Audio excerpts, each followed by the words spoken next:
The Lord be with you. A reading from the Holy Gospel according to Matthew. Jesus spoke this parable to his disciples. For it is as if a man going on a journey summoned his slaves and entrusted his property to them.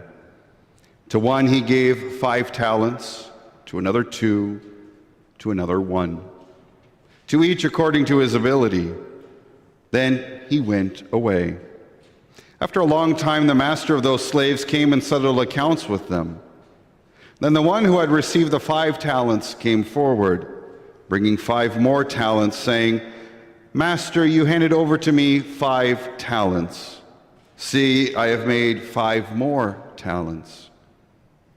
His master said to him, Well done, good and trustworthy slave. You have been trustworthy in a few things. I will put you in charge of many things. Enter into the joy of your master. This is the gospel of the Lord. So just so you know, I read the shorter version of the gospel, which you know the rule is. Short gospel, long homily. You look, I can see, it's hard to tell the reactions with the masks on, so we'll see what happens. We are in week 2 of our Family Ties, building a family of parishes. As you know, or hopefully you know that, of course, again, back in May, Bishop Fabro has asked that St. George and St. John the Divine start working together, and we will be activated as a family of parishes either in July of 2021 or July of 2022. If we're going to be activated next July, we will know probably before Christmas of that decision. So they're in the midst of those conversations. And so we're doing this 3-week message series looking at this family of parishes because we're going to be entering into a new era as St. John the Divine and St. George parishes, still individual parishes, but working together as a family to continue to be able to proclaim the good news. And we're going to, over these 3 weeks, we're going to look at how we build those bonds, not only as parishes working together, but in our own lives. Right? And we're basing, we've already begun conversation with St. John the Divine, the parish staffs, both of the pastoral teams have been meeting every Thursday afternoon online for about 2.5 months now, working together, starting to see where we can make those connections, and looking forward to the opportunity to work together and be this one family of hope and of light, that we're going to strengthen one another. And we're using 6 guiding principles. And so each week I'm going to look at 2 of them. So last week I looked at numbers 1 and 2, and this weekend numbers 3 and 4. And of course, Family Ties, everybody remembers the TV show. They just did a reunion this past week, an online reunion. So of course that's coming to close to 40 years when they started. So it started in 1982. And ended in 89, so 7 seasons. So over 30 years after it ended on television, and they were talking about the different scenarios, the joys that they had, and different things. And I didn't even know that was happening when I kind of picked the title, because we're kind of building a family of parishes. I remember this show growing up, and I think it's a good way to remind us of how we're supposed to live as parish communities in our diocese, to be a sign of hope, but also how we're supposed to live our lives as the body of Christ. Because if you look again, defining family ties, it's a bond or connection between 2 or more family members, an obligation to one's family. The responsibilities, the duties that parents for children, siblings, grandparents, all those family ties that we have, but also extend to how we take care of one another. And for us as parishes, and in particular St. John the Divine and us, St. George, working together to form disciples to live out the good news of the gospel. In the gospel today, we just heard, for it is as if a man going on a journey summoned his slaves and entrusted his property to them. To one he gave 5 talents, to another 2, to another 1, to each according to his ability. Certainly, this story that Jesus shares in the gospel reminds us too of what's been entrusted to us. The gift of our lives, the gift of our parish communities, we don't own them. They don't belong to us. We are stewards of our lives and of our gifts and of our possessions and of our community, all from the Master. We are simply the servants.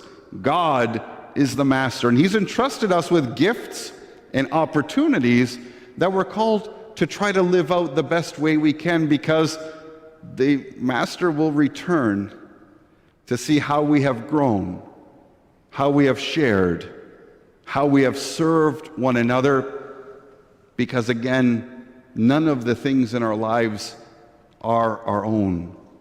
We don't possess them. We don't control them. Principle number 3 of these guiding principles that we're entering into this dialogue to form our family parishes is this. We approach this dialogue reverencing both parish communities as equal partners in the building of our new family of parishes. 2 important points on this one. Equal partners. We're not concerned about sizes of parishes, how much money one parish has, how many activities one parish has, the other parish doesn't have. We are equal partners in forming this family of parishes that motivates and inspires all of us to be messengers of the good news. Some things will stay the same, some things will change, but the goal is that we work together, giving the best of ourselves, the best of each of the parish communities, to build one another up. Because again, we've been given these talents, these opportunities, these gifts to be shared and to be lived out, not for ourselves, not for our own personal benefit, but in order to help build the kingdom. And we're going to, secondly, reverence one another. And I love those words, that word reverence. It's not just listen to, it's not just respect, but to reverence is to cherish, is to honor, is to embrace, the traditions, the gifts of each parish community, just like hopefully we reverence each other as gifts in our lives. That we learn from one another, that one person is not better than another person. Not one parish is better than another parish, that we reverence one another's history, one another's gifts, and we strive to become better. In the second reading from Paul's letter to the Thessalonians, he wrote, "You are all children of light and children of the day. We are not of the night or of darkness. So then let us not fall asleep as others do, but let us keep awake and be sober." He was talking about the homily right now. Don't fall asleep. Stay awake. And we're hearing this kind of message again this weekend, because of course next weekend we celebrate Christ the King, the end of the church's liturgical year. And the readings remind us of the gift of the kingdom of heaven, because we're getting to the end of the church's year so that we can gaze heavenwards, because that's where we belong. We're children of the day. We are excited in the gift, just like the sunshine today that gives light, gives energy, gives joy. We have to be the light of hope as our parishes work together, as the staffs are working with excitement and enthusiasm, that there's great things that all of us will be able to do together to express and to live out this sense of being light and children of the day, which will awaken, I believe, many, many new opportunities and more people involved in our parishes to work as one family. The fourth principle is we trust that God will enable us to realize the common good. Just like, as parishes, we're not going to, we're going to do this, they're going to do that, we're going to compete with this, we're going to compete with that. What we're doing is, as we come together, we're going to look at how we best can serve everyone in the entire family.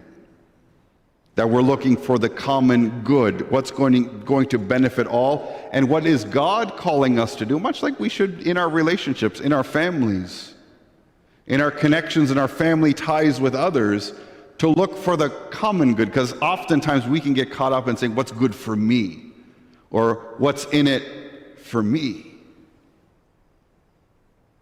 What is God calling us to do with our gifts, our talents, and our abilities? And how can we make sure that everyone, especially those on the fringes, those forgotten, how are we taking care of them? And the first reading from Proverbs, it's a beautiful, beautiful reading. She opens her hand to the poor and reaches out her hand to the needy. She opens her mouth with wisdom, and the teaching of kindness is on her tongue. The author of Proverbs describing wisdom as a beautiful wife. Who can find her? All the husbands, turn to your wives right now. You are here, right? You're welcome, by the way. Right? That wisdom is beautiful and precious. And the common good is expressed here when we look to the poor, to the needy. We speak and profess wisdom and teaching of kindness. That's the common good. Trying to live out that good news each and every day. It's going to take work, and again, it's going to take adjustments, but I think this is going to certainly benefit both parish communities and just in our lives, how we live going beyond ourselves. And so what does this all mean for this second week? We reverence each parish as partners in this new era, and I believe it's going to be a great new era as the family of parishes.